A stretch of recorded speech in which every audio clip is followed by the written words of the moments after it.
Yo, I'm not gonna lie. I think I just found the prettiest road in my state. I don't know, county, municipality, I don't know.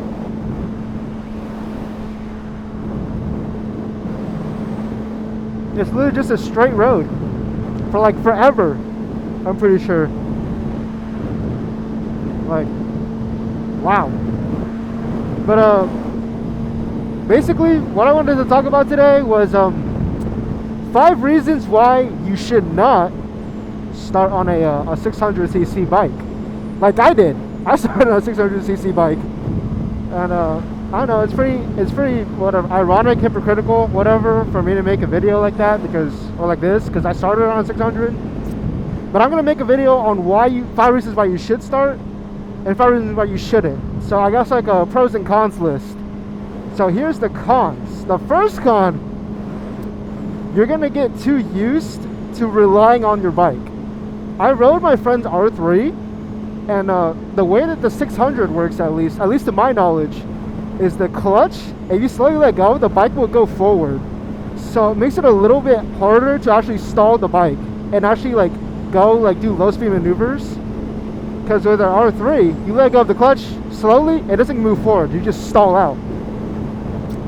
So like, I think starting on like a lower CC bike is pretty nice, because it lets you really learn like the ins and outs of your motorcycle, and it really gets the fundamentals down pat. Second reason: everyone expects you to go fast as hell for no reason. Like, the fastest I went on this was, I think, like maybe 100. And I don't really go that fast, because again, I'm still a newer rider. I consider myself still a newer rider, so I'm not trying to go insanely fast.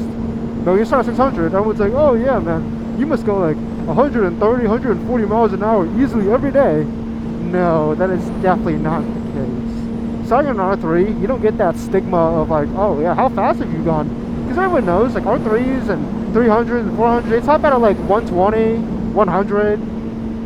You know, it's not like the power of the 600. The third, the riding position, honestly, like, when the only other bike I rode was an R3, and that position was super chill.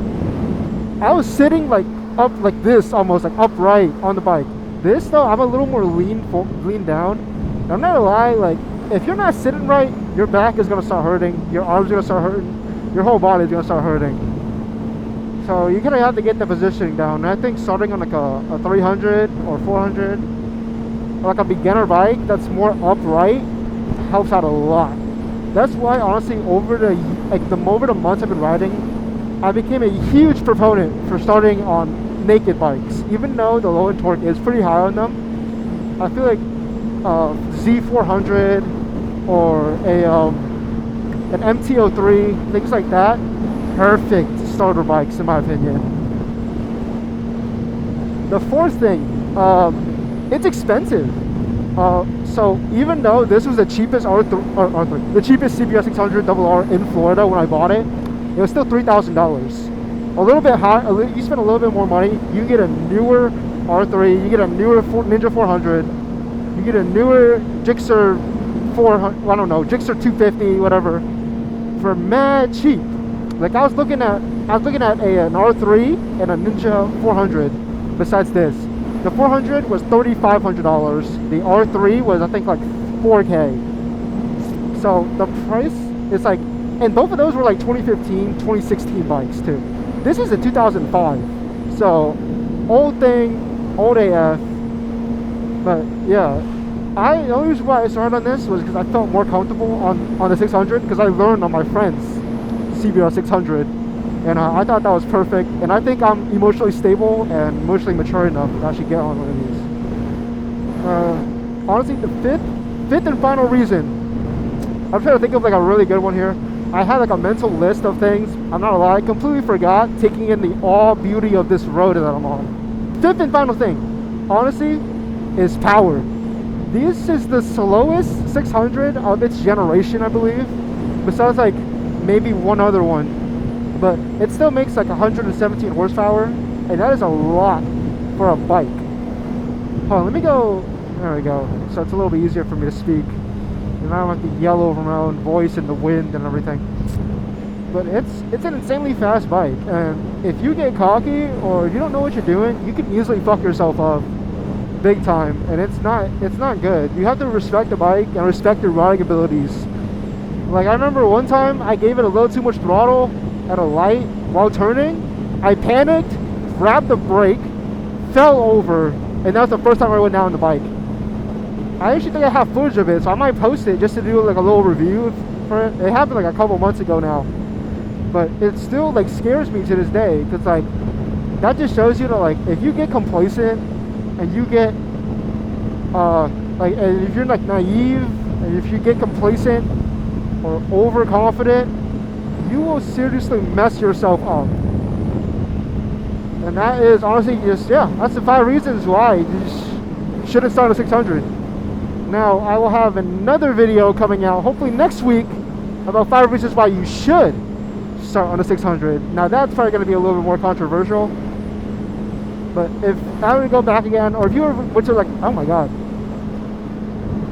a huge bug just like flew on my helmet, and now just like, oh, that's so gross. There's like bug corpses everywhere. Ugh. Okay, I'm trying to like see if the wind can like fling them off, but it's not helping. But like, oh, I'm almost out of gas.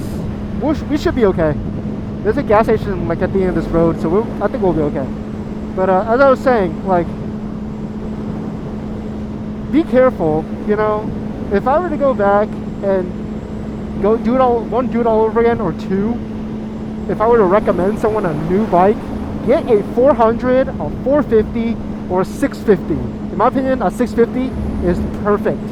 Anything that's like 78 horsepower or above 50 horsepower is perfect for a starter bike. Anything over 100, instant no-no in my opinion. It's just, again, the 5 reasons why I listed is because of that. But again, all you guys enjoyed this video, all you guys leave a like, leave a comment, subscribe. You know, put your thoughts down below. I want to hear what you guys think, because again, I'm still a newer rider, so these are kind of just like my findings and my experience on this stuff. So I don't know the most. I don't know everything about motorcycles. Shit, I don't know that much, to be honest, because I'm still new. So if you're like a vet in the community, if you're an unk, you've been riding for a while, you know, leave your thoughts down below. I want to hear what you have to say about this. You think my reasons were right? What were your reasons for starting on a lower CC bike as opposed to a higher one? Or what are your reasons for getting a higher CC bike? Who knows? But yeah, I hope you guys enjoyed this video. I hope you guys have an amazing rest of your day. Remember, be kind to yourselves, be kind to each other, and be kind to the world. Yeah. Peace. I'm dying for one last breath. My cemetery bride always knows best. Pale as a ghost until your black cat. My cemetery bride always knows best. I'm dying for one last breath. My cemetery bride